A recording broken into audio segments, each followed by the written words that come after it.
It's day 100 of running in a row. It wasn't what I had planned to do. I started out by just running a mile a day minimum. I used to be a person who used to do 50 miles a week, and I got very unmotivated by trying to reach that goal. Even though I was reaching it, I got very unmotivated when I wasn't reaching 50 miles a week, and when I was doing 30 miles a week, I felt bad. And it actually stopped me from running. Just the lack of enthusiasm, lack of discipline. Did it for a while. I would run. I was averaging actually 38 miles a week on a yearly basis the last year and a half. Until I said, man, oh man, this is just not that realistic. So I said, let me just start running again and just taking a mile at a time. So I was in Florida, going to run a Ragnar, which got canceled. So I was with a few friends down there. We still went, and we still ran a half marathon. And I ran every day when I was in Florida for like 6 days. Ran a half marathon without much training. I ran 148. It's flat, hot, very sunny, along a canal bed. And I've run every day since the beginning of February. And I just started running, and after like day 12, I was like, this is pretty cool. I'm like 12 days in a row. It's awesome. Then at like 18 days, my buddy says, hey, you should run 43 days in a row because it's your 43rd birthday next month. I'm like, yeah, that's cool. Well, about day 38, I started getting plantar fasciitis. And I still have it, and it's probably worse than ever now. It went away for maybe 2 weeks. It got much better. And then it just like, bam, just hit me back. And I got to tell you, I'm struggling to get 30 miles in this week. But I think I've run 30 miles almost every single week since I started doing this. And I never set out to run 30 miles a week. I set out to run 1 mile a day. That's what it was. Get out and run.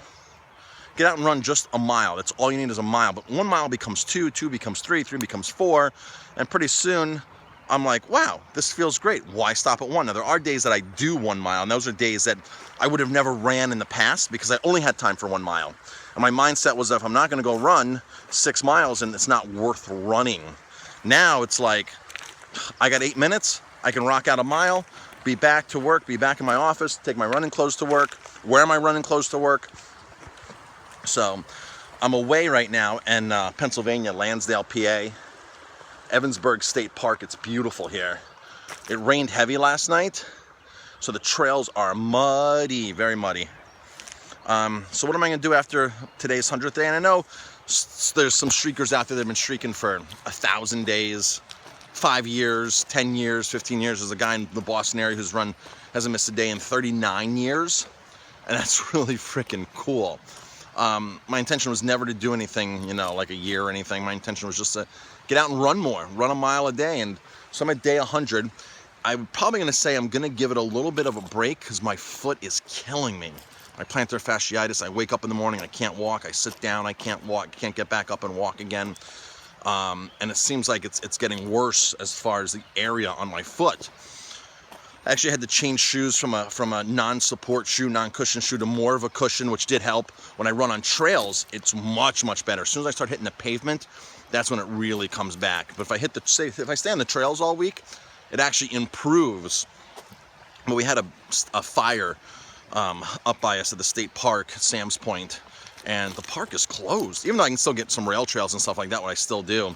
But the park, my main area that I run, is closed. And we're not supposed to open until Memorial Day weekend, so we're another week out from Memorial Day, and they're not even going to open the full park. They're not going to open the part that burned, which is where all the good trails are. But we definitely have more trails coming there because they had to cut some more fire roads to get to the fire. So that's the good news. So I think I'm going to hit the bike every day. I think I'm going to start riding my bike. I haven't ridden my road bike at all this year, and I really didn't do it much that year, last year in 2015. So I think I'm gonna hit the road bike and at least get out every day, at least for a bike ride or for a run, and just progress on my foot and see how my foot's doing. So Evansburgh State Park, right on the creek here. It's beautiful. This is near Allentown. I actually lived here when I was a kid. I think kindergarten, preschool and kindergarten. My parents lived in Allentown. So it'd be neat if I could find the house and drive by where we lived. We actually lived, my parents rented from I believe it was a Catholic church. So the building, we lived in the apartment complex, the house, it was a house, was connected to the school, which was connected to the church. So we lived in, like, I don't know if you want to call it a convent or something, whatever it was, but they were renting it out, and none of the nuns were living there anymore, so they were renting it out, and we lived there for about 2 years in Allentown at this neat little setup. And I remember my mom always telling me at the end of the hallway, if the doors were to open, we could go into the school. So I'd always like make a joke like, "Hey, I'm going to school," and I must have been like 4 years old. So it'd be neat to find that house. I don't know if I have enough time because I'm here for baseball tournament with my son Justin, and so that's it. Day 100 in the books. I'm at about mile 3 right now. So to get back to the car, I'm probably gonna get another 1.5 miles in, and so yeah. And I'll finish this week with 25 miles. All right. Have a good one. Did you guys run today? Get out and run. Get out and exercise. Eat right.